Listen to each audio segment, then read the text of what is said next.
తెలంగాణ రాష్ట్రంలో teacher eligibility test TET పరీక్షకు సన్నద్ధమవుతున్నటువంటి అభ్యర్థులందరికీ నమస్కారం. నేను సైకాలజీ లక్ష్మీ గణేష్.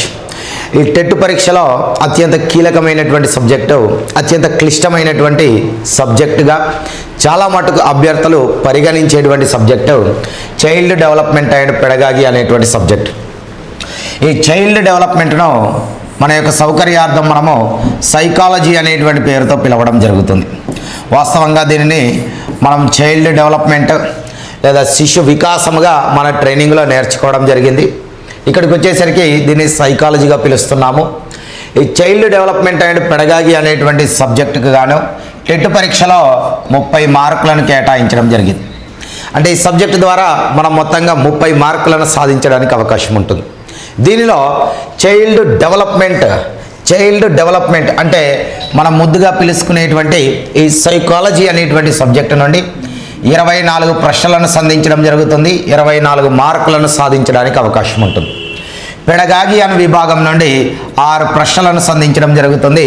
6 మార్కులను సాధించడానికి అవకాశం ఉంటుంది. మరి చైల్డ్ డెవలప్మెంట్లో మనం గరిష్టంగా మార్కులను సాధించాలి అంటే మనం అధ్యయనం చేయవలసినటువంటి అంశాలు ఏంటి, ఎలాంటి అంశాలపైన మనం ఎక్కువగా ఫోకస్ చేయాలి, ఎలాంటి అంశాలు టెట్ పరీక్షలో గరిష్టంగా మార్కులు సాధించడానికి ముఖ్యమైనవి, మరి ఆ అంశాలను ఏ స్థాయిలో అధ్యయనం చేయాలి అనేటువంటి అంశాలపైన అభ్యర్థులకు సమగ్రమైనటువంటి అవగాహన ఉండాలి.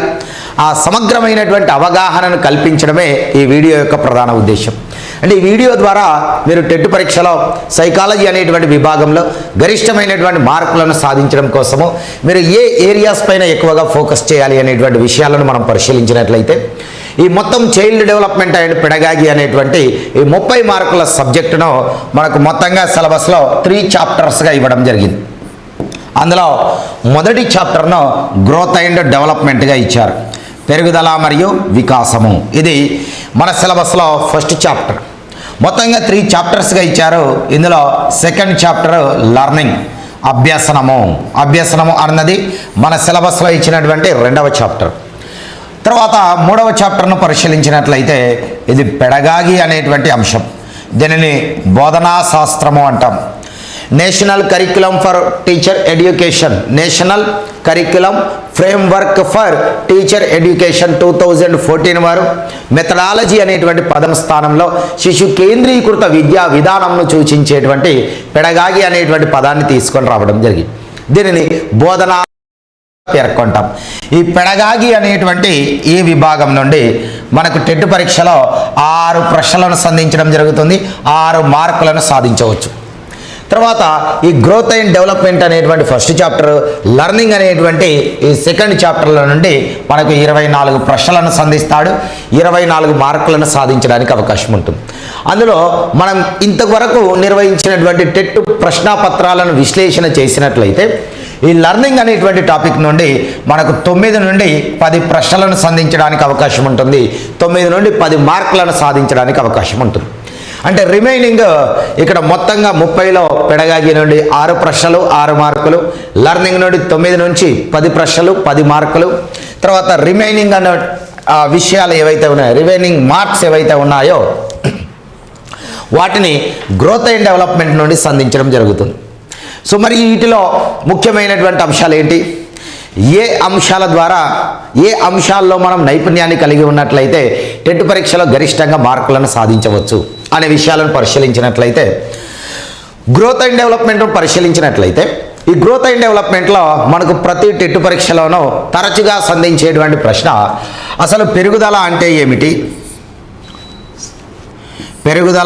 ఏమిటి, వికాసము అంటే ఏమిటి, పరిపక్వత అంటే ఏమిటి. మనకు సిలబస్లో క్లియర్గా ఇచ్చాడు.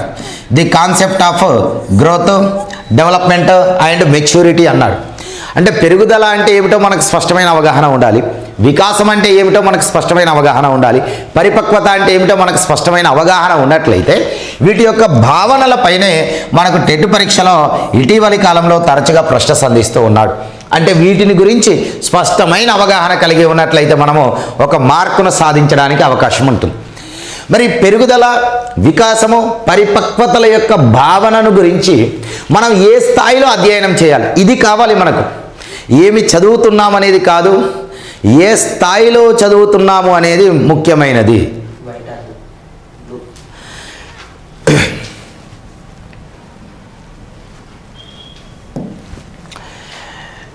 దీంట్లో ఈ పెరుగుదల, వికాసం, పరిపక్వతలను ఏ స్థాయిలో మనం నేర్చుకోవాలి అని అంటే ఇక్కడ మీరు గమనించండి జాగ్రత్తగా. మీకు ఉదాహరణమైనటువంటి ఒక ప్రశ్నను సంధిస్తాను. ఈ ప్రశ్నకు సమాధానం చేసే స్థాయిలో మీరు ఈ అంశాలను నేర్చుకోవాల్సినటువంటి అవసరం ఉంటుంది. ఇక్కడ మీరు క్వశ్చన్ గమనించినట్లయితే మన ప్రశ్న ఏమంటున్నాడు అంటే 12 సంవత్సరాల వయస్సును కలిగి ఉన్నటువంటి 10 మంది పిల్లలు ఒక సమూహంగా ఉన్నారు.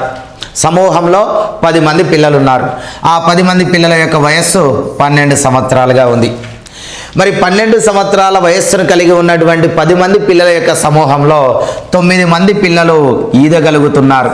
9 మంది పిల్లలు ఈదగలుగుతున్నారు. ఒక పిల్లవాడు మాత్రము ఇంకనూ ఈదలేకపోతున్నాడు. కాగా ఈ ఈదలేనటువంటి శిశువులో దేనిలో లోపం జరిగినట్లుగా నీవు భావిస్తావు అని ప్రశ్న సంధిస్తాడు. మీకు ఆప్షన్స్ ఇస్తాడు. నెంబర్ 1 అది పెరుగుదలలోని లోపమా అంటాడు. నెంబర్ 2 అది వికాసంలోని లోపమా అంటాడు. నెంబర్ 3 అది పరిపక్వతలోని లోపమా అంటాడు. నెంబర్ 4 పైవన్నీ అని ప్రశ్న సంధించడం జరుగుతుంది. సో ఇప్పుడు ఈ ప్రశ్నకు సమాధానం ఏమిటో మీరు అత్యంత ఖచ్చితమైనటువంటి వివరణతో నాకు కామెంట్లో మీ ఆన్సర్ను తెలియజేయండి. మీరు అత్యంత ఖచ్చితమైనటువంటి వివరణతో మీరు కామెంట్ చేసినట్లయితే టెట్ పరీక్షలో సైకాలజీని ఈ సమాచారమును ఏ విధముగా ప్రిపేర్ కావాలో మీ వద్ద ఒక సమగ్రమైనటువంటి అవగాహన ఉంది అనేటువంటి భావన నాకు కలుగుతుంది. ఈ అంశం పైన పెరుగుదల, వికాసము, పరిపక్వత అనేటువంటి అంశం పైన మీకు ఇంకా ప్రశ్న ఎలా సంధిస్తాడు అంటే నేను మరో ప్రశ్న ఇక్కడ మీకు వివరిస్తాను. ఈ ప్రశ్నకు సమాధానం చేసేటువంటి స్థాయిలో మీరు ఈ విషయంను నేర్చుకోవలసినటువంటి ఆవశ్యకత నెలకొన్నది. మీరు జాగ్రత్తగా గమనించినట్లయితే మరో క్వశ్చన్ను మీకు వివరిస్తున్నాను. 10వ తరగతి చదువుతున్నటువంటి విద్యార్థులందరూ పైథాగరస్ సిద్ధాంతంను సమర్థవంతంగా నేర్చుకున్నారు. 10వ తరగతి చదువుతున్నటువంటి విద్యార్థులందరూ పైథాగరస్ సిద్ధాంతాన్ని సమర్థవంతంగా నేర్చుకున్నారు. అదే 10వ తరగతి విద్యను అభ్యసిస్తున్నటువంటి కార్తిక్ అను విద్యార్థి మాత్రము ఇంకను పైథాగరస్ సిద్ధాంతంను నేర్చుకోలేకపోయాడు.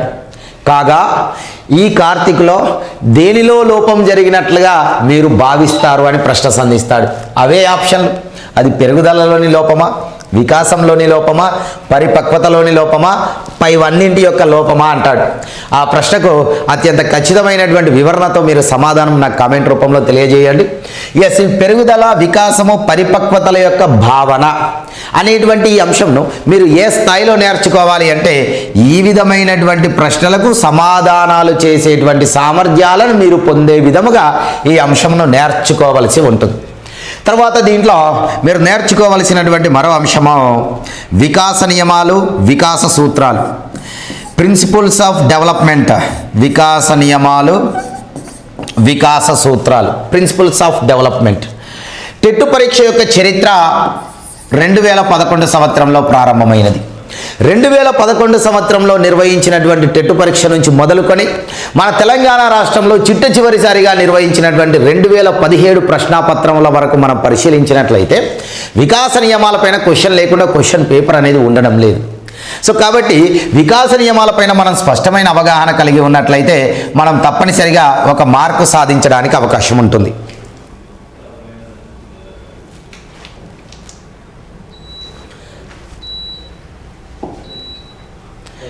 పేజెస్ ఒకటే తీసుకున్నా.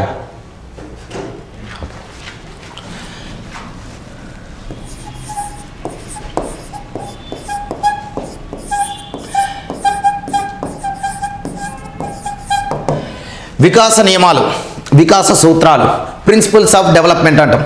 2011 సంవత్సరంలో మన ఆంధ్రప్రదేశ్ రాష్ట్రంలో మొట్టమొదటి టెట్ పరీక్ష నిర్వహించారు. 2011 నుంచి 2017లో తెలంగాణ రాష్ట్రంలో చిట్ట చివరిసారిగా నిర్వహించినటువంటి టెట్ పరీక్ష వరకు ఈ ప్రశ్నాపత్రాలన్నింటినీ మనం పరిశీలిస్తే వికాస నియమాలపైన క్వశ్చన్ లేకుండా ప్రశ్నాపత్రం ఉండడం లేదు. కాబట్టి ఈ వికాస నియమాలు, వికాస సూత్రాలు అనేటువంటి అంశం పైన మనకు తప్పనిసరిగా ఒక ప్రశ్న ఉంటుంది, ఒక మార్కును సాధించడానికి అవకాశం ఉంటుంది. మనం ఈ వికాస సూత్రాలు మనకు టెక్స్ట్ బుక్లో 10 వికాస నియమాలు, 10 వికాస సూత్రాలు కలవు. ఆ 10 పైన మనం స్పష్టమైన అవగాహన కలిగి ఉన్నట్లయితే టెట్ పరీక్షలో తప్పనిసరిగా మనం ఒక మార్క్ సాధించడానికి అవకాశం ఉంటుంది. మరి వికాస నియమాల్లో అభ్యర్థులు ఎక్కువగా గందరగోళానికి గురయ్యేటువంటి వికాస నియమాలు, వీటిని పరిశీలించినట్లయితే అందులో ఒక వికాస నియమము వికాసం క్రమానుగతమైనది అనేటువంటి నియమం. వికాసం క్రమానుగతమైనది, దీనినే వికాసము ఒక ఖచ్చితమైన నమూనాను అవలంబిస్తుంది అంటాం. ప్రిన్సిపల్ ఆఫ్ యూనిఫామ్ ప్యాటర్న్ అని అంటాం దీన్ని ఆంగ్ల పరిభాషలో. ఈ వికాస నియమం వద్ద మరియు వికాసం సంచితమైనది అనేటువంటి నియమం వద్ద, వికాసం సంచితమైనది, దీనిని ప్రిన్సిపల్ ఆఫ్ క్యుములేటివ్ అంటాం ఆంగ్ల పరిభాషలో. Principle of cumulative. ఈ రెండు అంశాల మధ్య అభ్యర్థులు ఎక్కువగా గందరగోళానికి గురి కావడానికి అవకాశం ఉంటుంది. కాబట్టి ఎగ్జామినర్ కూడా అభ్యర్థులు ఎక్కడైతే గందరగోళానికి గురవుతారో ఆ అంశాలపైనే ప్రశ్న సంధించడం జరుగుతుంది. ఎందుకంటే ఈ టెట్ అనేటువంటి పరీక్ష ద్వారా బలమైనటువంటి అభ్యర్థులను మాత్రమే బయటకు తీసుకొని రావాలి. కాబట్టి ఎక్కడ గందరగోళానికి అభ్యర్థులు గురవుతారో ఆ అంశం పైన ప్రశ్న సంధించడం జరుగుతుంది. ఇక్కడ వికాసం క్రమానుగతమైనది అంటే జీవుల యొక్క వికాసంలో వైయక్తిక భేదాలు ఉంటాయి, కానీ ప్రతి జీవిలోనూ వికాస క్రమం అనేది ఒకే విధంగా ఉంటుంది. దీనిని వికాసం క్రమానుగతమైనది అంటాం. ఫర్ ఎగ్జాంపుల్, అంటే దీన్ని నేర్చుకోవాలి మీరు. నేను ఇప్పుడు మీకు సిలబస్ను పరిచయం చేస్తున్నాను, ఏవి కీలకమైనటువంటి అంశాలు పరిచయం చేస్తున్నాను. ఈ వికాసం నియమాలను మీరు ఏ స్థాయిలో చదవాలి అంటే ఈ స్థాయిలో చదవాలి అనేటువంటి విషయాన్ని మీకు తెలియజేస్తున్నాను. ఇక్కడ వికాసం క్రమానుగతమైనది అంటే జీవులన్నింటిలోనూ వికాసం ఒక ఖచ్చితమైనటువంటి నమూనాను అవలంబిస్తుంది. ఫర్ ఎగ్జాంపుల్, ఏ శిశువులోనైనా సరే మొట్టమొదటిగా మూర్త భావనలు ఏర్పడతాయి, ఆ తర్వాత అమూర్త భావనలు ఏర్పడతాయి. దీన్ని వికాసం క్రమానుగతమైనదిగా పేర్కొనడం జరుగుతుంది. ఏ శిశువులోనైనా సరే మొట్టమొదటిగా పాలదంతాలే వస్తాయి, ఆ తర్వాతే శాశ్వత దంతాలు వస్తాయి. దీన్ని వికాసం క్రమానుగతమైనది అంటాం. పుట్టినటువంటి పిల్లలందరూ నడుస్తారు. నడవాలి అంటే పుట్టినటువంటి పిల్లవాడు నడిచేటువంటి సామర్థ్యాన్ని కలిగి ఉండే జన్మిస్తాడు. అలా జన్మించినటువంటి శిశువుకి 4 నెలల వయస్సు వచ్చినట్లయితే బోర్ల పడడం ప్రారంభించాలి, 5 నెలల వయసులో ప్రాకడం ప్రారంభించాలి, 6 నెలల వయసులో కూర్చోవడం ప్రారంభించాలి, 9 నెలల వయసులో నిలబడడానికి ప్రయత్నాలు చేయాలి, 12 నెలల వయసులో బుడిబుడి అడుగులు వేస్తూ నడవాలి, 15 నెలల వయస్సులో స్వతంత్రంగా నడవగలగాలి. అందరు శిశువులు 15 నెలల వయస్సులోనే నడవరు.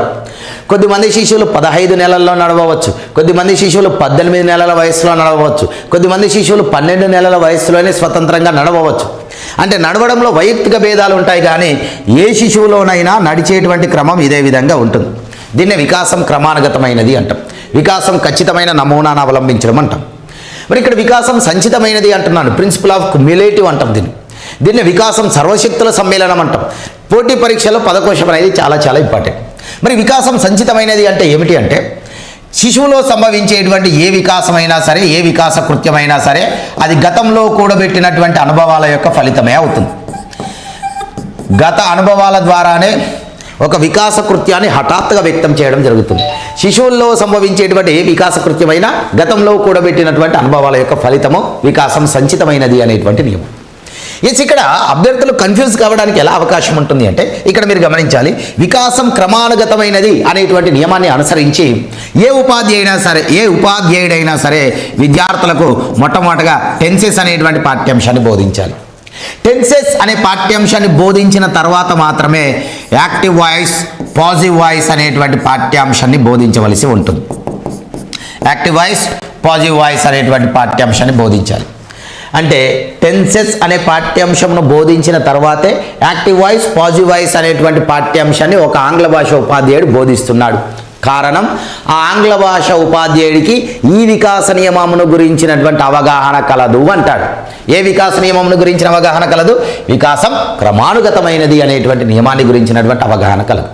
మరి ఇక్కడ వికాసం సంచితమైనది, దీన్ని పరిశీలించినట్లయితే ఒక ఉపాధ్యాయుడు, ఒక ఆంగ్ల భాష ఉపాధ్యాయుడు యాక్టివ్ వాయిస్, పాజిటివ్ వాయిస్ అనేటువంటి పాఠ్యాంశంను బోధించాలనుకుంటున్నాడు. యాక్టివ్ వాయిస్, పాజిటివ్ వాయిస్ అనేటువంటి పాఠ్యాంశాన్ని బోధించాలనుకుంటున్నాడు. ఇక్కడ వికాసం సంచితమైనది అనేటువంటి నియమాన్ని పరిశీలిస్తున్నాం, జాగ్రత్తగా గమనించాలి. ఇక్కడ టెన్సెస్ను బోధించిన తర్వాతే యాక్టివ్ వాయిస్, పాజిటివ్ వాయిస్ బోధించడం అనేది వికాసం క్రమానుగతమైనది. వికాసం క్రమానుగతమైనది. ఇక్కడ సంచితమైనది అనగా ఒక ఉపాధ్యాయుడు టెన్సెస్ను ఆధారంగా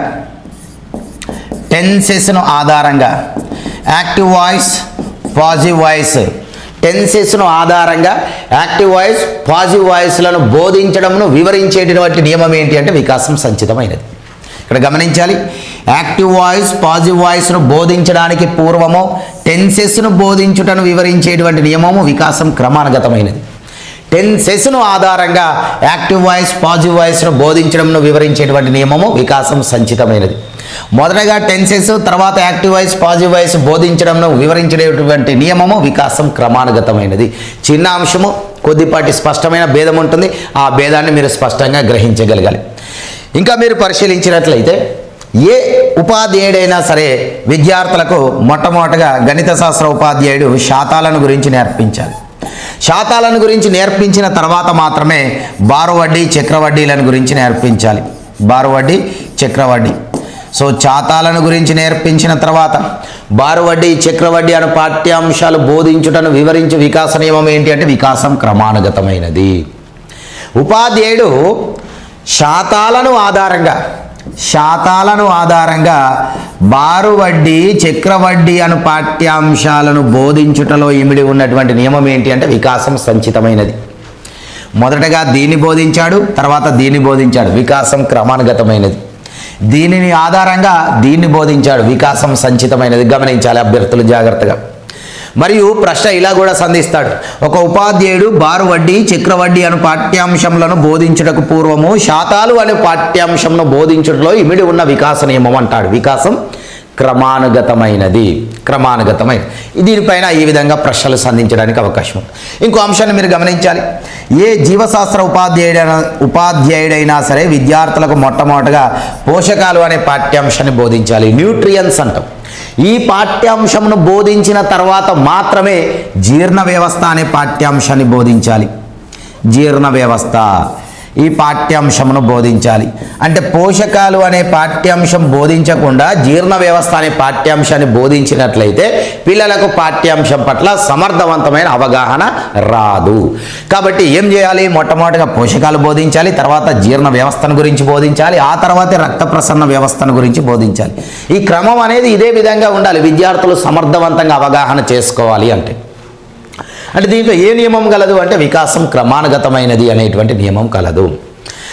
ఇక్కడ సంచితమైనదిలో ప్రశ్న ఎలా సంధిస్తాడు అంటే జీర్ణ వ్యవస్థ అనే పాఠ్యాంశమును ఆధారంగా ఉపాధ్యాయుడు రక్త ప్రసరణ వ్యవస్థ పాఠ్యాంశాన్ని వివరిస్తున్నాడు. దీనిలో ఇమిడి ఉన్నటువంటి వికాస నియమం ఏంటి అంటే వికాసం సంచితమైనది. ఉపాధ్యాయుడు విద్యార్థులకు పోషకాలను ఆధారంగా జీర్ణ వ్యవస్థ పాఠ్యాంశాన్ని వివరిస్తున్నాడు. పోషకాలు న్యూట్రియన్స్ను ఆధారంగా జీర్ణ వ్యవస్థ పాఠ్యాంశంను వివరించడం వికాసం సంచితమైనది అనేటువంటి నియమం అవుతుంది. ఇది వికాస నియమాల్లో అభ్యర్థులు ఎక్కువగా కన్ఫ్యూజ్ కావడానికి అవకాశం ఉన్నటువంటి అంశం. వికాసం క్రమానుగతమైనది, వికాసం సంచితమైనది. వికాసం ఒక క్రమాన్ని అనుసరిస్తుంది అని తెలియజేసేది వికాసం క్రమానుగతమైనది. శిశువుల్లో సంభవించేటువంటి ఏ వికాస కృత్యమైనా సరే గత అనుభవాల ఫలితంగానే సాధ్యమవుతుంది అని తెలియజేసేది వికాసం సంచితమైనది. సో వీటిలో కీలకమైనటువంటి అంశాలు ఇవి. ఈ వికాస నియమాలను మీరు ఏ స్థాయిలో నేర్చుకోవాలి అంటే ఈ స్థాయిలో నేర్చుకోవాల్సి ఉంటుంది.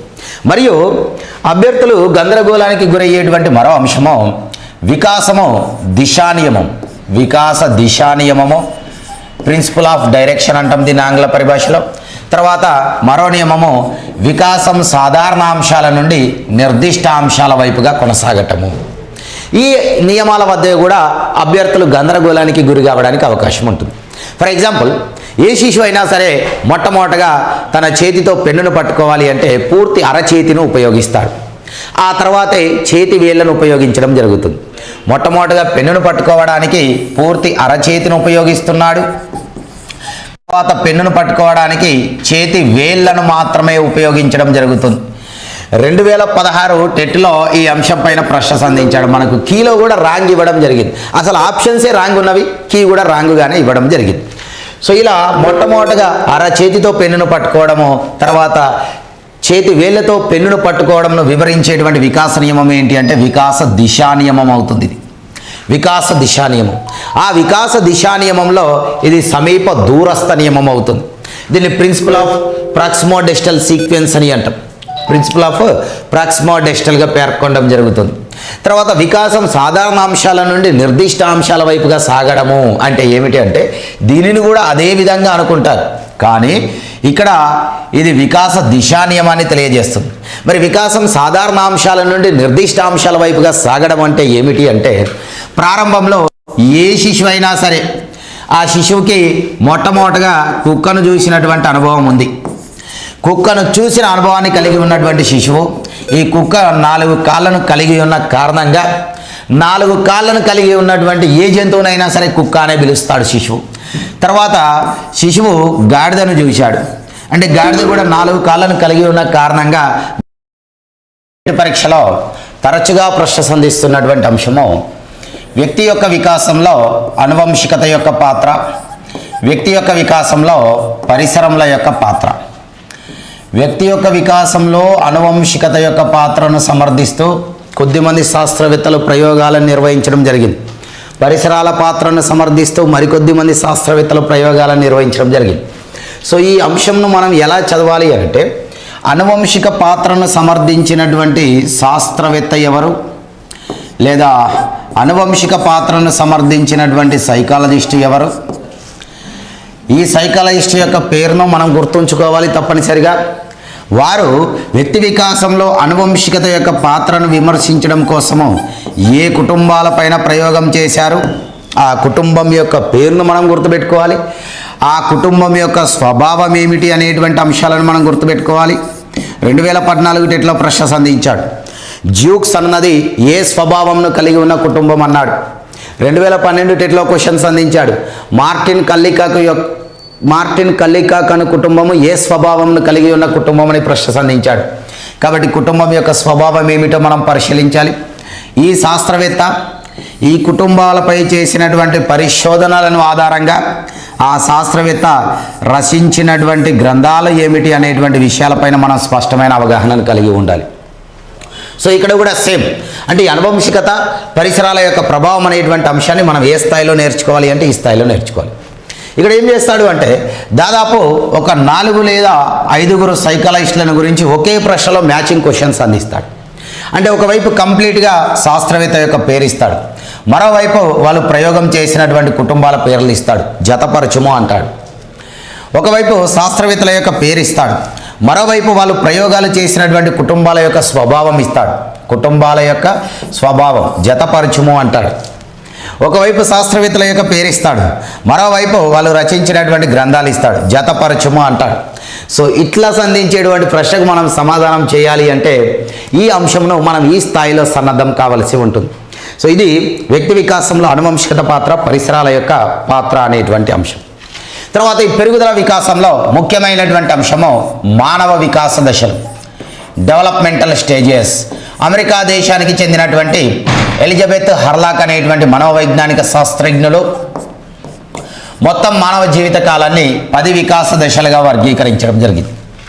అందులో 10 వికాస దశలలో మనం 10 వికాస దశలను గురించి నేర్చుకోవలసినటువంటి అవసరం లేదు.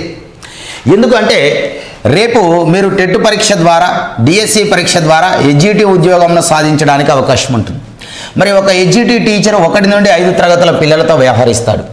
మరి 1 నుండి 5 తరగతుల పిల్లలు దాదాపుగా 6 నుండి 10 సంవత్సరాల వయస్సును కలిగి ఉండడానికి అవకాశం ఉంటుంది. ఒక స్కూల్ అసిస్టెంట్ టీచరు 6 నుండి 10 తరగతుల పిల్లలతో వ్యవహరిస్తాడు. అంటే 10 సంవత్సరాల నుండి దాదాపు 18 సంవత్సరాల వయస్సును కలిగి ఉన్నటువంటి పిల్లలతో పాఠశాల ఉపాధ్యాయులు వ్యవహరించవలసి ఉంటుంది. కాబట్టి ఒక పాఠశాల ఉపాధ్యాయుడికి 18 సంవత్సరాల లోపు వయస్సును కలిగి ఉన్నటువంటి పిల్లల యొక్క వివిధ వికాసాలను గురించినటువంటి పరిజ్ఞానం ఉంటే సరిపోతుంది. ఆ పిల్లల యొక్క వివిధ వికాసాలను గురించినటువంటి అవగాహన ఉంటే సరిపోతుంది. ఇతర దశల యొక్క వికాసాలను గురించినటువంటి అవగాహన పాఠశాల ఉపాధ్యాయుడికి అవసరం లేదు. ఎందుకు అవసరం లేదు? ఆ పాఠశాల ఉపాధ్యాయుడు ఈ పిల్లలతోనే వ్యవహరిస్తాడు.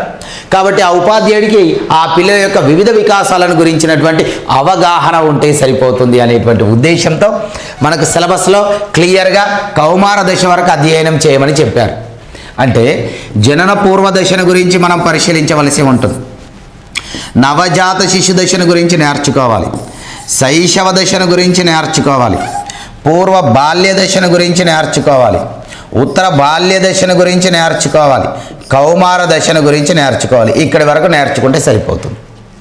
అయితే దీంట్లో కూడా పేపర్ 1 వాళ్ళను పరిశీలించినట్లయితే పేపర్ 1 వాళ్లకు పూర్వ బాల్య దశ, ఉత్తర బాల్య దశ పైనే గరిష్టంగా ప్రశ్న సంధించడానికి అవకాశం ఉంటుంది. పేపర్ 1 వాళ్లకు పూర్వ బాల్య దశ, ఉత్తర బాల్య దశ వీటిపైన 90% క్వశ్చన్స్ అందిస్తాడు. ఒకవేళ పేపర్ 1 వాళ్ళకు పూర్వ బాల్య దశ, ఉత్తర బాల్య దశ పైన క్వశ్చన్ మిస్ అయినట్లయితే నవజాత శిశు దశ, శైశవ దశలపైన ప్రశ్న సంధించడానికి అవకాశం ఉంటుంది. పేపర్ 2 వాళ్ళకి 90% కౌమార దశ పైన ప్రశ్న సంధిస్తాడు. అక్కడ క్వశ్చన్ మిస్ అయినట్లయితే నవజాత శిశు దశ, శైశవ దశలపైన ప్రశ్న సంధించడానికి అవకాశం ఉంటుంది పేపర్ 2 వాళ్ళని పరిశీలించినట్లయితే.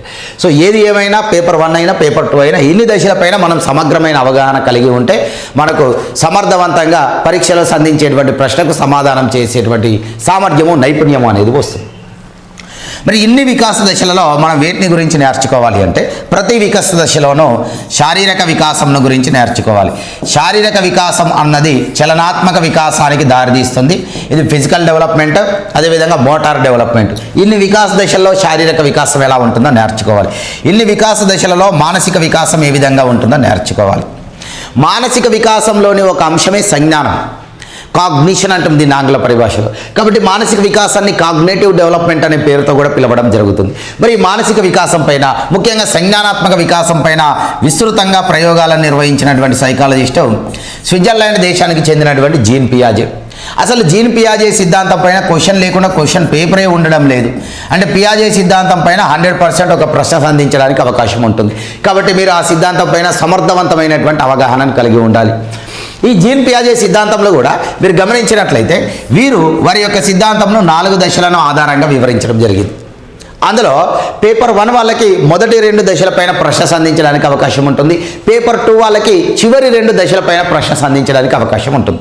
అభ్యర్థులు మీరు ఇక్కడ గమనించవలసినటువంటి అంశం ఏంటి అంటే, మీరు పేపర్ 2 అభ్యర్థులు అయినట్లయితే మీ వద్ద ఈ సైకాలజీ అనేటువంటి సబ్జెక్టును చదవడానికి ఎక్కువ సమయం లేదు అని మీరు భావించినప్పుడు మీరు చివరి 2 దశల్ని చదువుకున్నట్లయితే సరిపోతుంది. అంటే ఇంతకు పూర్వము నిర్వహించినటువంటి టెట్ పరీక్ష ప్రశ్నాపత్రాలను విశ్లేషించడం ద్వారా నాకు ఈ అవగాహన అనేది ఏర్పడింది. సో కాబట్టి నేను మీకు ఒక గైడెన్స్ను, ఒక వేను మీకు తెలియజేస్తున్నాను. మీరు ఆ వేలో వెళ్ళండి. మీ వద్ద సమయం అనేది ఉన్నప్పుడు మాత్రం తప్పనిసరిగా సిద్ధాంతాన్ని గురించినటువంటి సమగ్రమైన, పరిపూర్ణమైన, సంపూర్ణవంతమైనటువంటి అవగాహన మీ వద్ద ఉండాలి. మానసిక వికాసం తప్పనిసరిగా ఒక ప్రశ్న పియాజే సిద్ధాంతం. తర్వాత ఇన్ని దశలలోనూ నైతిక వికాసంను గురించినటువంటి స్పష్టమైన అవగాహనను మనం ఏర్పరచుకోవాలి. అసలు నైతిక అంశాలు అంటే ఏంటో మనకు అవగాహన ఉండాలి. మానసిక అంశాలు అంటే ఏమిటో అవగాహన ఉండాలి. శారీరక అంశాలు అంటే ఏమిటో అవగాహన ఉండాలి. మరి నైతిక వికాసం అనగానే నైతిక వికాసం పైన ఆమోదయోగ్యమైనటువంటి పరిశోధనలు చేసినటువంటి సైకాలజిస్టు అమెరికా దేశంలోని హార్వర్డ్ విశ్వవిద్యాలయానికి చెందినటువంటి లారెన్స్ కోల్బర్గ్. మరి లారెన్స్ కోల్బర్గ్ యొక్క మోరల్ డెవలప్మెంట్ థియరీ పైన ప్రతి పరీక్షలోనూ ప్రశ్న సంధిస్తూనే ఉన్నాడు. అంటే కోల్బర్గ్ సిద్ధాంతం పై నుండి కూడా ఒక మార్క్ అనేది ఉంటుంది. సో కాబట్టి కోల్బర్గ్ సిద్ధాంతాన్ని గురించినటువంటి స్పష్టమైన అవగాహనను మనం కలిగి ఉండాలి. కోల్బర్గ్ తన సిద్ధాంతాన్ని 3 స్థాయిలను ఆధారంగా, ప్రతి స్థాయిని 2 దశలను ఆధారంగా వివరించారు.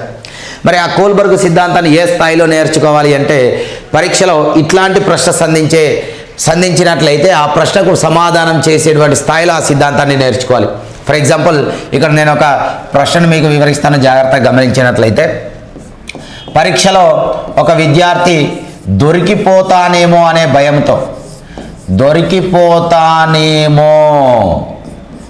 భయంతో కాపీ కొట్టకుండా పరీక్షను పూర్తి చేశాడు.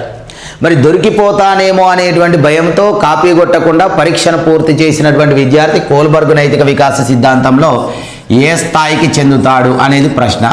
సో స్థాయి అంటే మీరు ఈజీగా ఆన్సర్ చేయడానికి అవకాశం ఉంటుంది. ఆ ఏ స్థాయో కూడా మీరు అత్యంత ఖచ్చితంగా నాకు ఖచ్చితమైన వివరణతో కామెంట్లో మీ ఆన్సర్ను తెలియజేయండి. ఇదే ప్రశ్న అంటే దొరికిపోతానేమో అనేటువంటి భయంతో విద్యార్థి పరీక్షలో కాపీ కొట్టకుండా పరీక్ష రాసిన కోల్బర్గ్ నైతిక వికాస సిద్ధాంతంలో ఆ విద్యార్థి ఏ దశకు చెందుతాడు? ఈ క్వశ్చన్కి 95% అభ్యర్థులు రాంగ్ ఆన్సర్ చేస్తారు. ఇప్పుడు మీరు కూడా కామెంట్లో నాకు మీ ఆన్సర్ ఏంటో తెలియజేయండి, మీ వివరణ ఏంటో కూడా తెలియజేయండి. 95% మెంబర్స్ ఆ క్వశ్చన్కి రాంగ్ ఆన్సరే చేస్తారు. ఆ క్వశ్చన్కి అత్యంత ఖచ్చితమైనటువంటి వివరణ ఏంటో నేను తర్వాత మీకు వివరిస్తాను. అంటే దానికి ఖచ్చితమైన సమాధానం ఏంటో మీ కామెంట్లన్నింటినీ నేను చూసిన తర్వాత మీకు సరైనటువంటి సమాధానాన్ని వివరిస్తాను. అప్పుడు మీరు ఇచ్చినటువంటి వివరణ తర్వాత నేను ఇచ్చినటువంటి వివరణను ఒక్కసారి కంపేర్ చేసుకోండి. సో ఈ స్థాయిలో ఈ అంశాన్ని నేర్చుకోవాల్సినటువంటి అవసరం ఉంది. ఇంకా మీరు గమనించినట్లయితే పాఠశాలలో ఒక ఉపాధ్యాయుడు నిరంకుశ వైఖరిని కలిగి ఉన్నాడు, నిరంకుశత్వ వైఖరిని కలిగి ఉన్నాడు. అంటే ప్రతిదానికి పిల్లలపైన అరుస్తాడు, తన కోపాన్ని పిల్లలపైన ప్రదర్శిస్తాడు, ప్రతిదానికి పిల్లలకు ఆదేశాలు జారీ చేస్తాడు. అది పిల్లలకు ఇష్టం ఉందా, పిల్లల స్థాయికి సంబంధించినదా అనే వాటితో అవసరం లేకుండా నిరంకుశంగా ప్రవర్తిస్తాడు. మరి ఇతర విద్యార్థుల యొక్క సౌలభ్యం కోసం, ఇతర విద్యార్థుల యొక్క ప్రయోజనార్థము పాఠశాలలో ఉన్నటువంటి ఒక విద్యార్థి నిరంకుశ వైఖరిని కలిగి ఉన్నటువంటి తన ఉపాధ్యాయుడి యొక్క పనితీరును వ్యతిరేకించాడు. తన యొక్క ఉపాధ్యాయుడి యొక్క నిరంకుశత్వ ప్రవర్తన ఏదైతే ఉందో ఆ ప్రవర్తనకు ఎదురు తిరుగుతున్నాడు. మరి ఎదురు తిరుగుతున్నాడు అని అంటే దేనికోసం ఎదురు తిరుగుతున్నాడు? ఇతర విద్యార్థుల యొక్క ప్రయోజనం కోసమే. ఇట్లాంటి నిరంకుశ వైఖరిని కలిగి ఉన్నటువంటి ప్రధానోపాధ్యాయుడి యొక్క ప్రవర్తనకు ఎదురు తిరుగుతున్నాడు. మరి అట్లాంటి విద్యార్థి కోల్బర్గ్ నైతిక వికాస సిద్ధాంతంలో ఏ దశకు చెందుతాడు అనేది ప్రశ్న, ఏ స్థాయికి చెందుతాడు అనేది ప్రశ్న. ఒక పాఠశాల విద్యార్థి ఎట్టి పరిస్థితుల్లోనూ అసత్యాన్ని పలకడు. మరి ఎట్టి పరిస్థితుల్లో అసత్యాన్ని పలకనటువంటి ఆ విద్యార్థి కోల్బర్గ్ నైతిక వికాస సిద్ధాంతంలో ఏ స్థాయికి చెందుతాడు, ఏ దశకి చెందుతాడు? ఇట్లాంటి ప్రశ్నలు సంధించినట్లయితే మీరు సమాధానం చేసేటువంటి స్థాయిలో ఈ సిద్ధాంతాలను నేర్చుకోవలసినటువంటి అవసరం ఉన్నది. తర్వాత దీంట్లో మీరు సాంఘిక వికాసం గురించి పరిశీలించాలి. ప్రతి వికాస దశలోనూ సాంఘిక వికాసం ఎలా ఉంటుందో నేర్చుకోవాలి. సాంఘిక వికాసం పైన జెర్షిల్ ప్రయోగాలు చేశారు, గారెట్ ప్రయోగాలు చేశారు, హర్లాక్ ప్రయోగాలను చేయడం జరిగింది. ఇది సాంఘిక వికాసం. తర్వాత ఉద్వేగ వికాసం. ఉద్వేగ వికాసం పైన బ్రిడ్జెస్ ప్రయోగాలను చేయడం జరిగింది. బ్రిటన్ దేశానికి చెందినటువంటి క్యాథరిన్ బ్రిడ్జెస్. తర్వాత దీంట్లో భాషా వికాసంను పరిశీలించాలి. అంటే ప్రతి వికాస దశలోనూ ఇన్ని వికాసాలను గురించి మీరు స్పష్టంగా నేర్చుకోవాలి. భాషా వికాసం పైన అమెరికా దేశంలోని పెన్సిల్వేనియా విశ్వవిద్యాలయంలో భాషా విభాగపు ప్రొఫెసర్ అయినటువంటి ఆవారామ్ నోమ్ చామ్స్కీ ప్రయోగాలను చేయడం జరిగింది. వీరు భాషార్జన సిద్ధాంతాన్ని ప్రతిపాదించాడు, భాషా గ్రహణ సిద్ధాంతంను ప్రతిపాదించారు. దీన్నే లాంగ్వేజ్ యాక్విజిషన్ థియరీ అంటాం. సో ఇక్కడ మీరు గమనించినట్లయితే వికాస దశల్లో మానసిక వికాసం తప్పనిసరిగా ఒక ప్రశ్న ఉంటుంది, నైతిక వికాసం తప్పనిసరిగా ఒక ప్రశ్న ఉంటుంది, ఈ శారీరక సాంఘిక ఉద్వేగ భాషా వికాసాలపైన ఒక ప్రశ్న ఉండడానికి అవకాశం ఉంటుంది. సో అభ్యర్థులు ఈ అంశాన్ని ఏ విధంగా సన్నద్ధం కావాలి అంటే ఇలా సన్నద్ధం కావాల్సి ఉంటుంది. సో దీంట్లో మీరు సైకాలజీలో గరిష్టంగా మార్కులు సాధించడం కోసము మరో ముఖ్యమైనటువంటి అంశము లర్నింగ్, అభ్యసనము. లర్నింగ్, అభ్యసనం ముఖ్యమైనటువంటి అంశం. ఈ లర్నింగ్లో మీకు తప్పనిసరిగా ప్రశ్న వచ్చేటువంటి అంశము అభ్యసన బదలాయింపు. అసలు అభ్యసన బదలాయింపు పైన క్వశ్చన్ అనేది లేకుండా క్వశ్చన్ పేపరే కనిపించడం లేదు. అభ్యసన బదలాయింపు, లర్నింగ్ ట్రాన్స్ఫర్మేషన్. గారెట్ అనేటువంటి సైకాలజిస్ట్ అభ్యసన బదలాయింపును 4 రకాలుగా వర్గీకరించారు.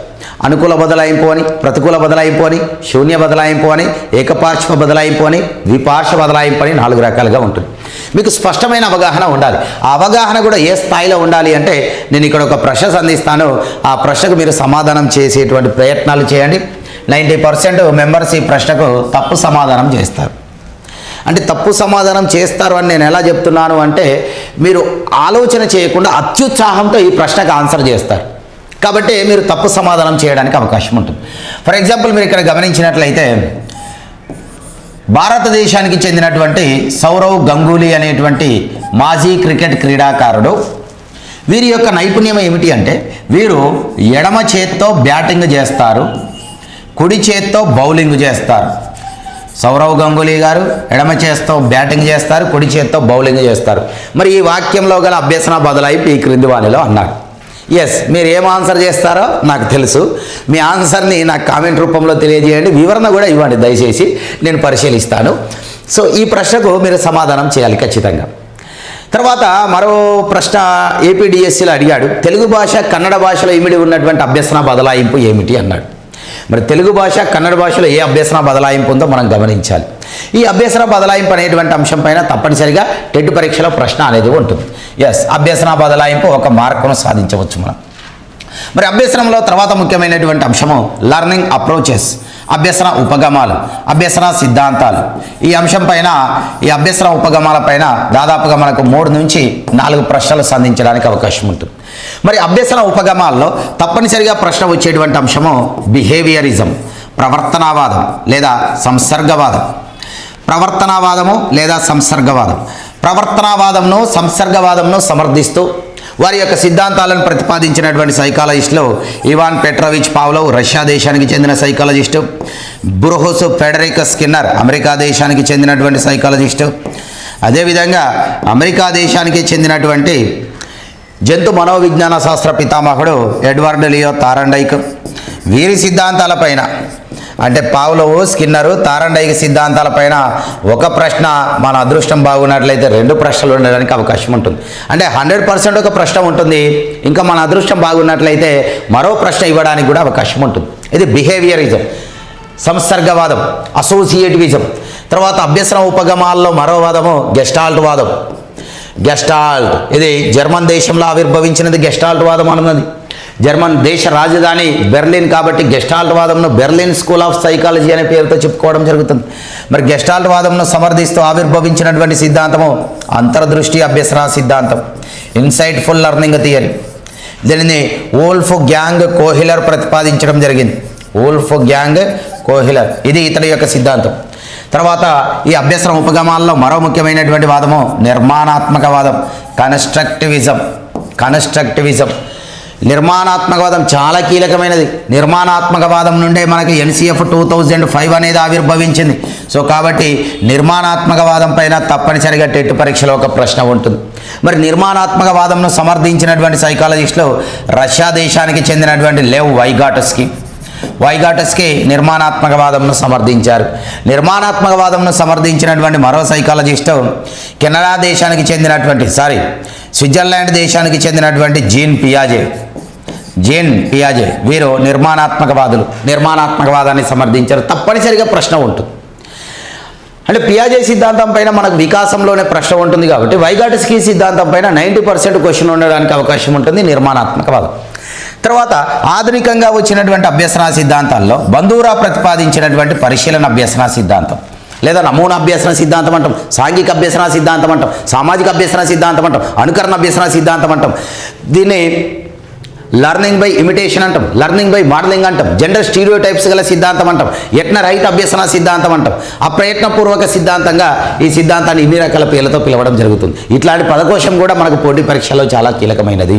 సో ఇక్కడ మీరు గమనించినట్లయితే ప్రవర్తనవాదం నుండి 1 లేదా 2 ప్రశ్నలు, నిర్మాణాత్మకవాదం నుండి 1 క్వశ్చన్, తర్వాత అంతర్దృష్టి సిద్ధాంతము, బంధూర సిద్ధాంతాల నుంచి 1 ప్రశ్న ఉండడానికి అవకాశం ఉంటుంది. ఇది ముఖ్యమైనటువంటి అంశం, లర్నింగ్ అప్రోచెస్ లేదా అభ్యసన సిద్ధాంతాలు, లర్నింగ్ థియరీస్.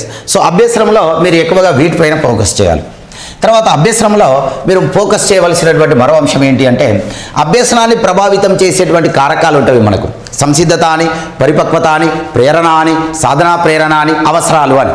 వీటిల్లో ప్రేరణ అనేటువంటి అంశం ఏదైతే ఉందో ఈ ప్రేరణ పైన మనకు తరచుగా ప్రశ్న సంధిస్తూ ఉన్నాడు కాబట్టి అభ్యర్థులు ప్రేరణ పైన మనం ఫోకస్ చేయవలసినటువంటి అవసరం ఉన్నది.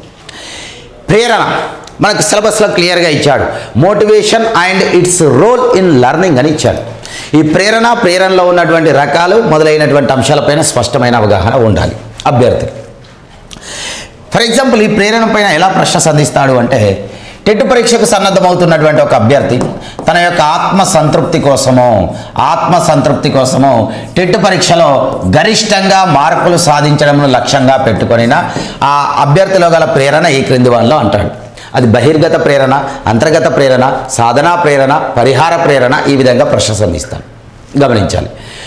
తర్వాత ఈ టెట్ పరీక్షలో ఏ విధంగా ఆ ప్రేరణ పైన ప్రశ్న సంధించడానికి అవకాశం ఉంటుంది అంటే ఒక విద్యార్థి తన ఉపాధ్యాయుడిని ఆనందింపజేయడం కోసం, తన ఉపాధ్యాయుడిని సంతోషానికి గురి చేయడం కోసమో పరీక్షలో ప్రథమ ర్యాంకు సాధించుటకై ప్రేరేపించబడినాడు.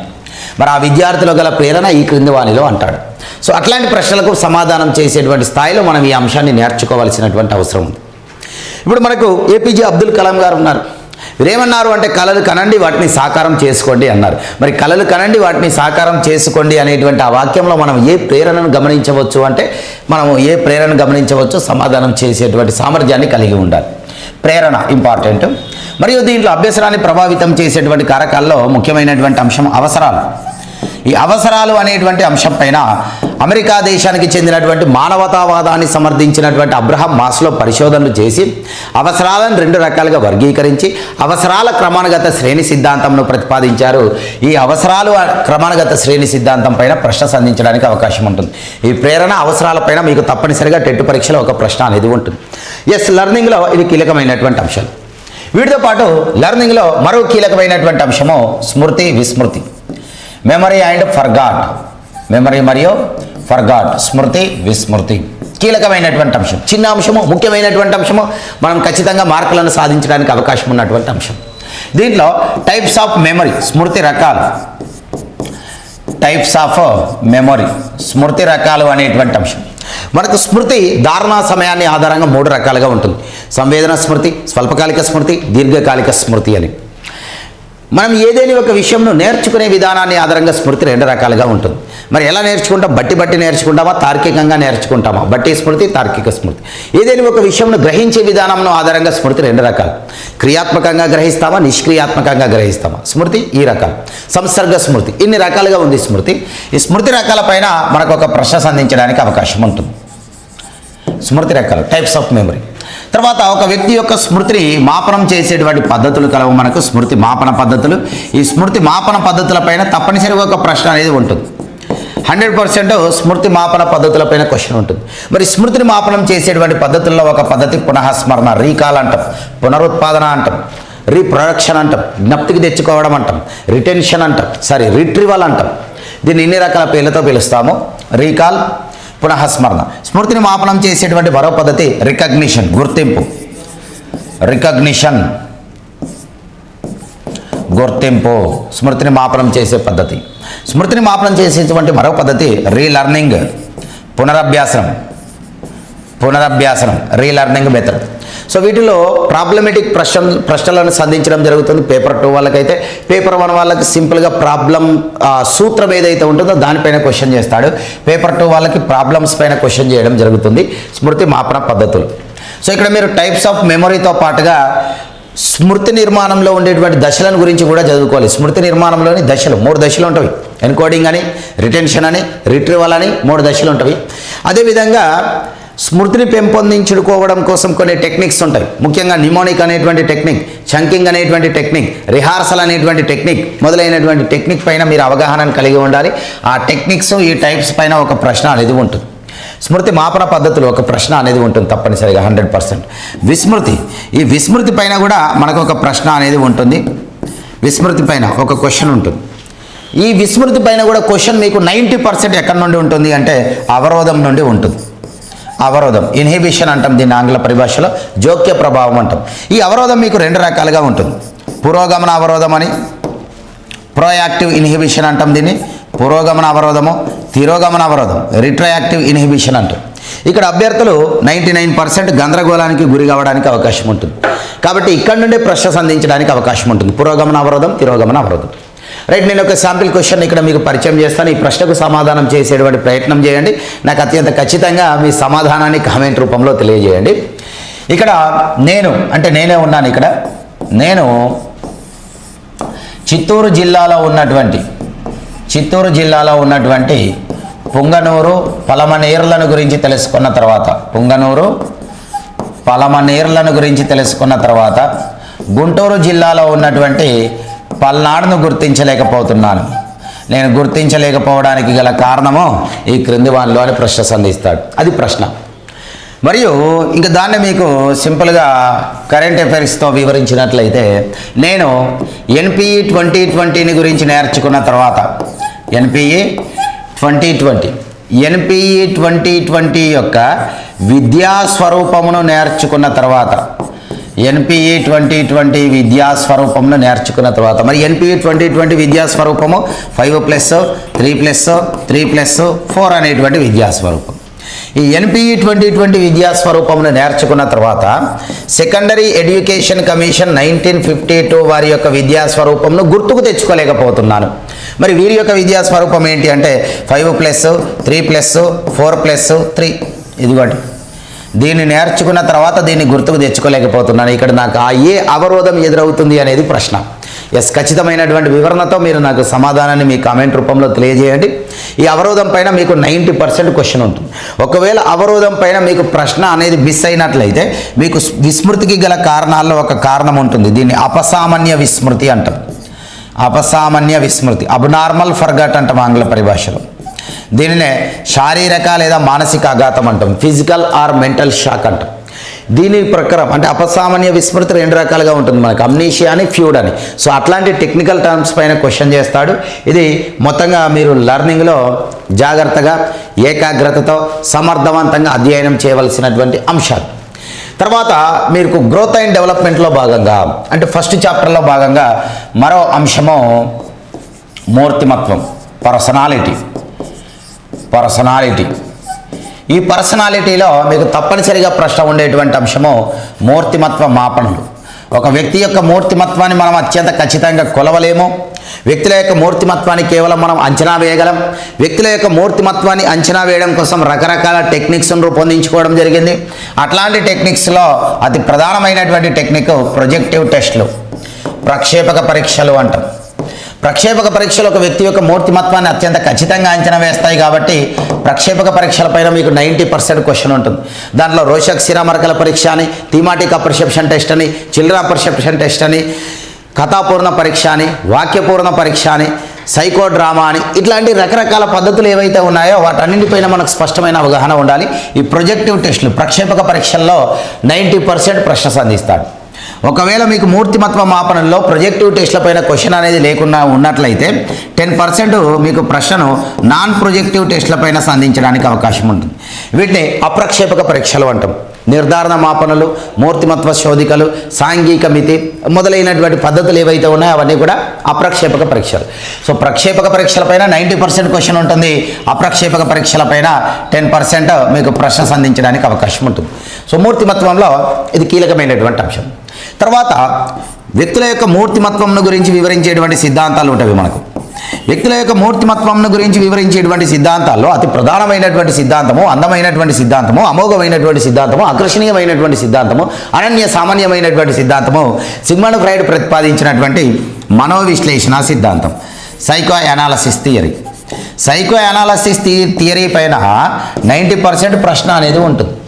దీంట్లో Sigmund Freud id, ego, super ego, చేతనత్వము, ఉపచేతనత్వం, అచేతనత్వము, ఈరోసు, తెనాటస్ అనేటువంటి సాంకేతిక పదజాలాన్ని ఉపయోగించడం జరిగింది. మరి ఇట్లాంటి టెక్నికల్ టర్మ్స్ పైన మనకు పరీక్షలో ప్రశ్న సంధించడానికి 90% అవకాశం ఉంటుంది. మనోవిశ్లేషణ సిద్ధాంతం అద్భుతమైనటువంటి సిద్ధాంతం. ఒకవేళ సిగ్మండ్ ఫ్రాయిడ్ సిద్ధాంతం పైన, ఈ మనోవిశ్లేషణ సిద్ధాంతం పైన క్వశ్చన్ మిస్ అయినట్లయితే మీకు 10% క్వశ్చన్ ఎక్కడి నుండి సంధిస్తాడు అంటే ఫ్రాయిడ్ యొక్క శిష్యుడైనటువంటి ఎరిక్ ఎరిక్సన్ ప్రతిపాదించినటువంటి మనోసాంఘిక వికాస సిద్ధాంతం పైన ప్రశ్న సంధించడానికి అవకాశం ఉంటుంది. సిద్ధాంతాలపైన 100% క్వశ్చన్, ఆ క్వశ్చన్ కూడా 90% సిగ్మండ్ ఫ్రాయిడ్ సిద్ధాంతం పైన ఉంటుంది, 10% ఎరిక్సన్ సిద్ధాంతం పైన ప్రశ్న సంధించడానికి అవకాశం ఉంటుంది. తర్వాత దీంట్లో మీరు మూర్తిమత్వం యొక్క అర్థము, మూర్తిమత్వం యొక్క నిర్వచనాలు, మూర్తిమత్వం యొక్క స్వభావము, వ్యక్తి యొక్క మూర్తిమత్వం పైన అనువంశికత పాత్ర, పరిసరాల పాత్ర, వీటిని గురించి నేర్చుకున్నట్లయితే వీటిపైన ఒక క్వశ్చన్ సంధిస్తాడు మీకు. ఇప్పుడు దీంట్లో ఇటీవలి కాలంలో ఎక్కువగా క్వశ్చన్ దేనిపైన సంధిస్తున్నాడు అంటే వ్యక్తి యొక్క వికాసంలో అనువంశిక, మూర్తిమత్వ వికాసంలో అనువంశిక పాత్ర ఏదైతే ఉందో ఈ అనువంశిక పాత్రలో మనకు గ్లాండ్ సిస్టమ్ అనేది వస్తుంది, గ్రంథి వ్యవస్థ అనేది వస్తుంది. ఆ గ్రంథి వ్యవస్థ పైన ఈ మధ్యకాలంలో తరచుగా క్వశ్చన్ చేస్తూ ఉన్నాడు. ఒక టెట్ పరీక్షలు అడిగాడు ప్రశ్న, వ్యక్తి యొక్క ఉద్వేగ వికాసంపై సూటిగా ప్రభావం చూపే గ్రంథి ఏంటి అని క్వశ్చన్ చేశాడు. మరో పరీక్షలు అడిగాడు, ఈ క్రింది వాళ్ళలో ఉద్వేగాల గ్రంథిని గుర్తించుము అన్నాడు ఒక ప్రశ్న. 2014 టెట్ పేపర్ 1లో అడిగాడు ప్రశ్న, వ్యక్తి యొక్క ప్రజ్ఞా వికాసంపై సూటిగా ప్రభావం చూపే గ్రంథి ఏంటి అన్నాడు. తర్వాత మరో పరీక్షలు అడిగాడు ప్రశ్న, వ్యక్తి యొక్క శారీరక వికాసంపై సూటిగా ప్రభావం చూపే గ్రంథి ఏంటి అని క్వశ్చన్ చేయడం జరిగింది. సో మూర్తిమత్వంలో మీరు ఇట్లాంటి అంశాలను పరిశీలించాలి. తర్వాత మీకు ఈ ఫస్ట్ చాప్టర్లో భాగంగా ఏ వ్యక్తుల్లో అయితే మూర్తిమత్వ నిర్మాణం జరుగుతుందో అలాంటి వ్యక్తుల్లో మానసిక ఆరోగ్యం అనేది ఉంటుంది. మెంటల్ హెల్త్ అంటాం దీన్ని ఆంగ్ల పరిభాషలో. మానసిక ఆరోగ్యం, మానసిక ఆరోగ్యాన్ని కలిగి ఉన్నటువంటి వ్యక్తుల్లో సర్దుబాటు సామర్థ్యం అనేది ఉంటుంది, అడ్జస్ట్మెంట్ అంటాం దీన్ని ఆంగ్ల పరిభాషలో. సో ఈ మానసిక ఆరోగ్యము, సర్దుబాట్ల పైన ఒక ప్రశ్న అనేది మీకు తప్పనిసరిగా ఉంటుంది. సర్దుబాటు అనేటువంటి అంశంపైన జేపీ చాప్లిన్ ప్రయోగాలను చేయడం జరిగింది. మానసిక ఆరోగ్యం అనగానే మనకు క్లిఫర్డ్ బీర్స్ అనేటువంటి సైకాలజిస్ట్ గుర్తు రావాలి. ఈ అంశాలపైన తప్పనిసరిగా ఒక ప్రశ్న ఉంటుంది. వ్యక్తుల్లో సర్దుబాటు లోపించినట్లయితే ఆ వ్యక్తులు ఒత్తిడికి గురి కావడం జరుగుతుంది. ఒత్తిడిని అధిగమించినట్లయితే కుంటనానికి గురవుతారు. కుంటనంను అధిగమించినట్లయితే వ్యాకులతకు గురవుతారు. వ్యాకులతను కూడా అధిగమించినట్లయితే విషమ యోజనమునకు గురి కావడం జరుగుతుంది. ఈ ఒత్తిడి, కుంటనము, వ్యాకులత, విషమ యోజనాలపైన ఒక ప్రశ్న సంధించడానికి అవకాశం ఉంటుంది. తర్వాత వ్యక్తుల్లో సర్దుబాటు అనేది లోపించినట్లయితే ఆ వ్యక్తులు సంఘర్షణలకు గురి కావడం జరుగుతుంది. కాన్ఫ్లిక్ట్ అంట ఆంగ్ల పరిభాషలో. 2011 సంవత్సరంలో టెట్ పరీక్ష యొక్క చరిత్ర ప్రారంభమైంది. అప్పటి నుండి 2017 వరకు సంఘర్షణ పైన క్వశ్చన్ లేకుండా క్వశ్చన్ పేపరే ఉండడం లేదు. అంటే సంఘర్షణ పైన 100% ఒక ప్రశ్న సంధిస్తాడు. జర్మన్ దేశానికి చెందినటువంటి కర్ట్ లెవిన్ అనేటువంటి సైకాలజిస్ట్ ఈ సంఘర్షణలను 4 రకాలుగా వర్గీకరించాడు. ఈ సంఘర్షణలు ఉపగమ సంఘర్షణ అంటాం, అప్రోచ్ కాన్ఫ్లిక్ట్ అంటాం, ఉపగమ పరిహార సంఘర్షణ అంటాం, అప్రోచ్ అవాయిడెన్స్ కాన్ఫ్లిక్ట్ అంటాం, పరిహార సంఘర్షణ అవాయిడెన్స్ కాన్ఫ్లిక్ట్ అంటాం, ఉపగమ పరిహార సంఘర్షణ డబల్ అప్రోచ్ అవాయిడెన్స్ కాన్ఫ్లిక్ట్. 4 రకాలపైన మనకు స్పష్టమైనటువంటి అవగాహన ఉన్నట్లయితే టెట్ పరీక్షలో 100% మనం ఒక మార్కును సాధించవచ్చు. అయితే వ్యక్తులు కుంటనానికి గురి కావడం ద్వారా ఆ వ్యక్తుల్లో అహం అనేది దెబ్బతింటుంది. వ్యక్తులు వ్యాకులతకు గురి కావడం ద్వారా ఆ వ్యక్తుల్లో అహం అనేది దెబ్బతింటుంది. ఇలా కుంటనం వలన ఏర్పడే ముప్పు నుండి, వ్యాకులతల వలన ఏర్పడే ముప్పు నుండి వ్యక్తి తన యొక్క అహాన్ని రక్షించుకోవడం కోసము ఆ వ్యక్తి ఉపయోగించేటువంటి టెక్నిక్స్ను రక్షక తంత్రాలు అంటాం, డిఫెన్స్ మెకానిజం అంటాం. డిఫెన్స్ మెకానిజం పైన క్వశ్చన్ లేకుండా క్వశ్చన్ పేపర్ ఉండదు, ఒక ప్రశ్న అనేది తప్పనిసరిగా ఉంటుంది డిఫెన్స్ మెకానిజం పైన. అంటే రక్షక తంత్రాలు దేన్ని రక్షిస్తాయి అంటే అహాన్ని రక్షిస్తాయి. వేటి వలన ఏర్పడే ముప్పు నుండి అహాన్ని రక్షిస్తాయి అంటే కుంటనం వలన ఏర్పడే ముప్పు నుండి, వ్యాకులత వలన ఏర్పడే ముప్పు నుండి అహాన్ని రక్షిస్తాయి. మరి కుంటనము, వ్యాకులత వలన ఏర్పడేటువంటి ముప్పు నుండి వ్యక్తి యొక్క అహాన్ని రక్షించుకోవడం కోసం వ్యక్తి ఉపయోగించే టెక్నిక్స్ ఏంటి అంటే రక్షక తంత్రాలు, ప్రీవియస్ టెట్ బిట్లు ఇవన్నీ కూడా. సో ఇది పర్సనాలిటీకి సంబంధించి కీలకమైనటువంటి అంశాలు, మీరు అధ్యయనం చేయవలసినటువంటి అంశాలు. తర్వాత దీంట్లో మీకున్నటువంటి మరో అంశము గ్రోత్ అండ్ డెవలప్మెంట్లో వైయక్తిక భేదాలు, ఇండివిజువల్ డిఫరెన్సెస్. మరి ఇండివిజువల్ డిఫరెన్సెస్లో మీరు గరిష్టంగా ఏకాగ్రతను కనబరచవలసినటువంటి అంశము ప్రజ్ఞ, ఇంటెలిజెన్స్ అనేటువంటి అంశం పైన గరిష్టంగా ప్రశ్నలు సంధించడానికి అవకాశం ఉంటుంది. దీంట్లో వ్యక్తుల యొక్క ప్రజ్ఞను గురించి అంచనా వేసేటువంటి ప్రజ్ఞా మాపనలు ఉంటవి, ప్రజ్ఞా పరీక్షలు ఉంటవి. ఆ ప్రజ్ఞా పరీక్షల పైన ఒక ప్రశ్న సంధించడానికి అవకాశం ఉంటుంది. ప్రజ్ఞా పరీక్షలు మీకు వ్యక్తిగత పరీక్షలు అని, సామూహిక పరీక్షలు అని, శాబ్దిక పరీక్షలు అని, అశాబ్దిక పరీక్షలు అని, నిష్పాదన పరీక్షలు అని, పేపర్ పెన్సిల్ పరీక్షలు అని, వెస్లర్ ప్రజ్ఞా పరీక్షలు అని, బినే సైమన్ ప్రజ్ఞా పరీక్షలు అని, రావెన్స్ ప్రోగ్రెసివ్ మ్యాట్రిసెస్ టెస్ట్ అని, ఆర్మీ ఆల్ఫా పరీక్ష అని, ఆర్మీ బీటా పరీక్ష అని, బాటియా పరీక్షలు అని, ఇలా రకరకాలుగా ఉన్నవి. వీటన్నింటిపైన మీకు స్పష్టమైన అవగాహన ఉన్నట్లయితే ఒక మార్కు సాధించడానికి అవకాశం ఉంటుంది. ఈ ప్రజ్ఞలో ముఖ్యమైనటువంటి అంశము ప్రజ్ఞాలబ్ధి సిద్ధాంతం, ఐక్యూ థియరీ. అమెరికా దేశానికి చెందినటువంటి లూయిస్ టర్మన్ వ్యక్తుల యొక్క ఐక్యూలను ఆధారంగా వ్యక్తులను కొన్ని రకాలుగా వర్గీకరించారు. అది ప్రజ్ఞాలబ్ధి వర్గీకరణ సిద్ధాంతం. ముఖ్యమైనటువంటి సిద్ధాంతం ఒక ప్రశ్న ఉంటుంది. మరియు దీంట్లో మరో ముఖ్యమైనటువంటి అంశము ప్రజ్ఞా సిద్ధాంతాలు. అంటే ప్రజ్ఞను గురించి ప్రజ్ఞ యొక్క స్వభావంను గురించి వివరిస్తూ అనేక సిద్ధాంతాలు వచ్చాయి. ఆధునిక కాలంలో కూడా హోవర్డ్ గార్డినర్ బహుళ ప్రజ్ఞా సిద్ధాంతాన్ని ప్రతిపాదించాడు. ఆ సిద్ధాంతాలు అన్నింటిపైన ఒక ప్రశ్న ఉండడానికి అవకాశం అనేది ఉంటుంది. సో వైయక్తిక భేదాల్లో ప్రజ్ఞ ఇంత కీలకమైనటువంటి అంశం. తర్వాత దీంట్లో ముఖ్యమైనటువంటి అంశము సహజ సామర్థ్యాలు, ఆప్టిట్యూడ్స్ అంటాం ఆంగ్ల పరిభాషలో.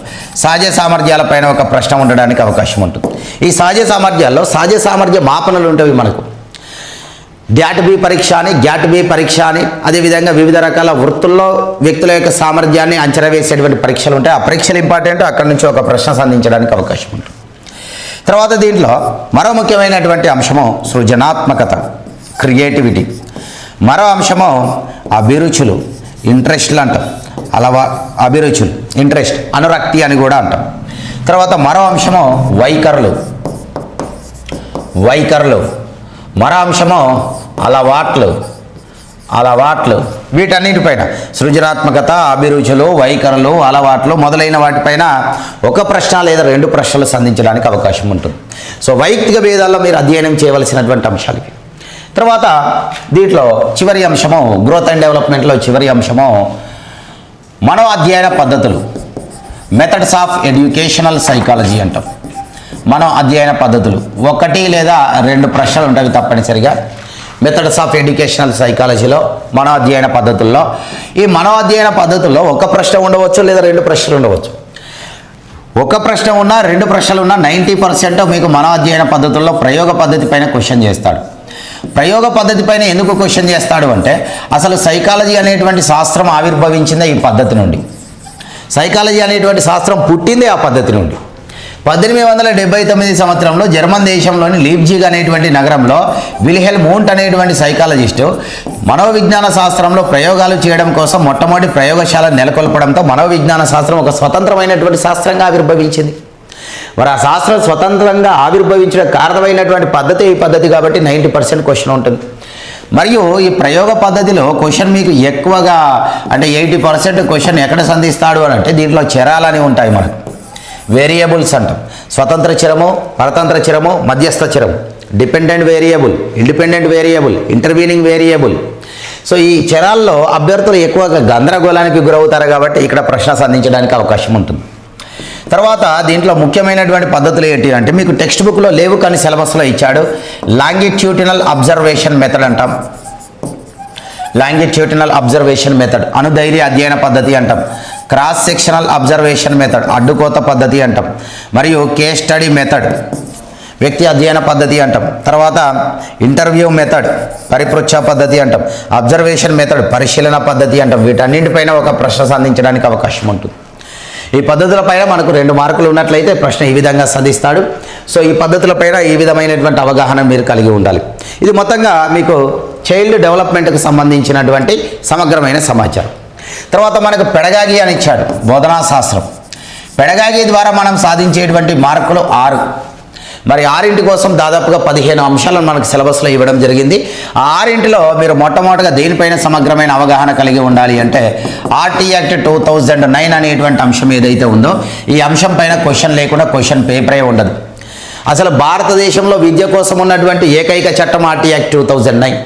భారతదేశంలో విద్య కోసం చేసిన మొట్టమొదటి చట్టం ఆర్టీ యాక్ట్ 2009.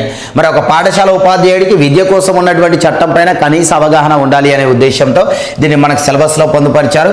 100% ప్రశ్న 2011 టెట్ నుంచి 2017 టెట్ వరకు ఈ చట్టం పైన క్వశ్చన్ లేకుండా క్వశ్చన్ పేపర్ లేదు.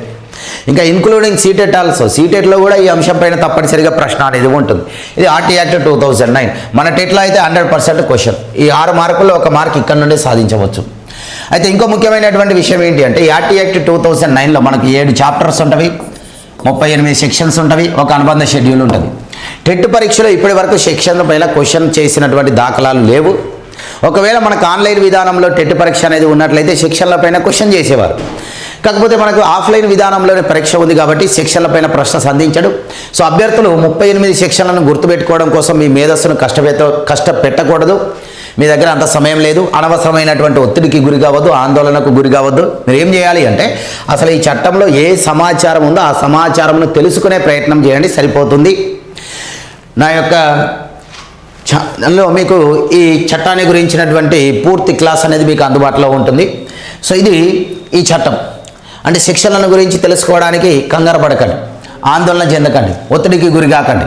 చట్టంలో ఏముందో తెలుసుకునే ప్రయత్నం చేయండి. మీకు సింపుల్గా క్వశ్చన్ ఈ చట్టానికి సంబంధించి క్రింది వానిలో సరైన దాన్ని గుర్తించండి, సరికాని దాన్ని గుర్తించండి అంటాడు. ఆ గుర్తించే విధంగా నేర్చుకుంటే సరిపోతుంది. తర్వాత ఈ పెడగాగిలో సంధించేటువంటి 6 మార్కుల్లో 6 ప్రశ్నల్లో 100% ప్రశ్న సంధించేటువంటి మరో అంశము national curriculum framework for school education 2005 NCF 2005. ఒక ప్రశ్న 100% క్వశ్చన్ లేకుండా క్వశ్చన్ పేపరే ఉండదు. సీటెట్లో ఆల్సో దీనిపైన క్వశ్చన్ అనేది తప్పనిసరిగా ఉంటుంది. తర్వాత పెడగాగిలోని ఈ 6 మార్కుల్లో 100% ప్రశ్న సంధించేటువంటి మరో అంశము ఇన్క్లూజివ్ ఎడ్యుకేషన్, సమ్మిళిత విద్య అంటాం, సహిత విద్య అంటాం, సంలీన విద్య అంటాం, విలీన విద్య అంటాం, కంబైన్డ్ ఎడ్యుకేషన్ అంటాం. ఇన్ని రకాల పేర్లతో పిలుస్తాం. ఒక క్వశ్చన్ అనేది 100%. 2011 నుంచి ఏ టెట్ పరీక్షలోనైనా ఈ అంశాలపైన క్వశ్చన్ లేకుండా క్వశ్చన్ పేపర్ అనేది లేదు. సీటెట్లో కూడా వీటిపైన తరచుగా ప్రశ్న సంధిస్తూనే ఉన్నారు. సో కాబట్టి ఈ 6 మార్కుల్లో మనం 3 మార్కులను ఇక్కడే సాధించవచ్చు. మరియు ఈ 3 చాప్టర్స్, ఈ 3 టాపిక్స్ ఏవైతే ఉన్నాయో ఇవి మీకు డిఎస్సి సిలబస్లో కూడా ఉంటాయి. అభ్యర్థులు జాగ్రత్తగా గమనించాలి. మరి డిఎస్సిలో ఇంతకంటే డెప్త్గా చదవలసి ఉంటుంది. సో డిఎస్సికి ఇంకా మన వద్ద సమయం ఉంది కాబట్టి మీరు డిఎస్సిని పక్కన పెట్టేసి టెట్ పరీక్షలో ఈ అంశాలపైన ఎలా మార్కులు సాధించాలో అంత సమాచారాన్ని గురించిన అవగాహనను ఇప్పుడు కలిగి ఉంటే సరిపోతుంది. రైట్. ఈ పెడగాగిలో కీలకమైనటువంటి అంశాలు. తర్వాత పెడగాగిలో ఇతర 3 మార్కుల కోసం 6 మార్కుల్లో 3 ఇక్కడే వచ్చేసాయి. ఇంకా 3 మార్కుల కోసం మనము అధ్యయనం చేయవలసినటువంటి అంశాలను పరిశీలించినట్లయితే బోధనా దశలను గురించి పరిశీలించాలి. ఫేజెస్ ఆఫ్ టీచింగ్ అంట ముఖ్యమైనటువంటి అంశం బోధన దశలు. తర్వాత దీంట్లో ముఖ్యమైనటువంటి అంశము కంటిన్యూస్ కాంప్రహెన్సివ్ ఎవల్యూషన్, మదింపు అంటాం. ఈ మదింపు అనేటువంటిది అంశము కీలకమైనటువంటి అంశము. ఇవి కీలకమైనటువంటి అంశాలు, వీటిపైన ప్రశ్న సంధించడానికి అవకాశం ఉంటుంది. తర్వాత దీంట్లో ముఖ్యమైనటువంటి అంశము నాయకత్వము, తరగతి గది నిర్వహణ. అంటే తరగతి గదిని ఉపాధ్యాయుడు ప్రభావవంతంగా నిర్వహించాలి అంటే ఉపాధ్యాయుడు ఏ నాయకత్వ విధానాలను అవలంబించాలి అనేటువంటి విషయాలను గురించిన అవగాహన ఉపాధ్యాయుడికి ఉండాలి. తర్వాత మార్గదర్శకత్వము మంత్రణం. తర్వాత అభ్యసనానికి సంబంధించి బోధనకు సంబంధించినటువంటి అంశాలు. అంటే బోధన అంటే ఏమిటి, అభ్యసనము అంటే ఏమిటి, బోధన యొక్క ఉద్దేశం ఏమిటి, అభ్యసనంలో గల రకాలు ఏమిటి, బోధన అంటే ఏమిటి, అభ్యసనం అంటే ఏమిటి, బోధన ఉద్దేశం ఏమిటి, అభ్యసనంలో గల రకాలు ఏమిటి, అదేవిధంగా బోధన అభ్యసనం అభ్యాసకునితో గల సంబంధం ఏమిటి, అభ్యసన నిర్వహణ విధానాలు ఏమిటి, అభ్యసన వనరులు ఏమిటి, అదేవిధంగా ఉపాధ్యాయ కేంద్రీకృత బోధనా పద్ధతులు ఏమిటి, విద్యార్థి కేంద్రీకృత బోధనా పద్ధతులు ఏమిటి మొదలైనటువంటి అంశాలపైన మీరు సమగ్రమైనటువంటి అవగాహనను కలిగి ఉండాలి. ఇది మీకు కంప్లీట్గా ఈ చైల్డ్ డెవలప్మెంట్ అండ్ పెడగాగికి సంబంధించినటువంటి అంశము. దీంట్లో మీరు గరిష్టంగా మార్కులు సాధించడం కోసము మీరు ఫోకస్ చేయవలసినటువంటి ఏరియాస్, ఆ ఏరియాస్లో ఉండేటువంటి సమాచారంను మీరు ఏ స్థాయిలో నేర్చుకోవాలో నేను మీకు వివరించడం జరిగింది. సో ఈ అంశాలపైన మీరు టెట్ పరీక్షలో ప్రశ్న సంధించేటువంటి ప్రశ్నకు సమాధానం చేసేటువంటి స్థాయిలో ఈ అంశాలను నేర్చుకొని సమర్థవంతమైన అవగాహన కలిగి ఉన్నట్లయితే మీరు గరిష్టంగా మార్కులను సాధించడానికి అవకాశం ఉంటుంది. సో ఇంకా ఈ టెట్ పరీక్షలో ఈ చైల్డ్ డెవలప్మెంట్ అండ్ పెడగాగి అనేటువంటి సబ్జెక్టుకు సంబంధించి మీకేమైనా సందేహాలు ఉన్నట్లయితే మీరు నన్ను నేరుగా కాంటాక్ట్ కావచ్చు. నేను మీ సందేహాలు ఏవైతే ఉన్నాయో వాటన్నింటినీ నివృత్తి చేయడం కోసం నా శాయశక్తుల ప్రయత్నిస్తాను. సో ఈ టెట్ పరీక్షలో మీరందరూ విజేతలై గరిష్టమైనటువంటి మార్కులను సాధించి డిఎస్సిలో కూడా గరిష్టమైన మార్కులను సాధించి మీ అందరి కలల ఉద్యోగమైనటువంటి ఉపాధ్యాయ ఉద్యోగాన్ని సాధించాలని కోరుకుంటూ అందరికీ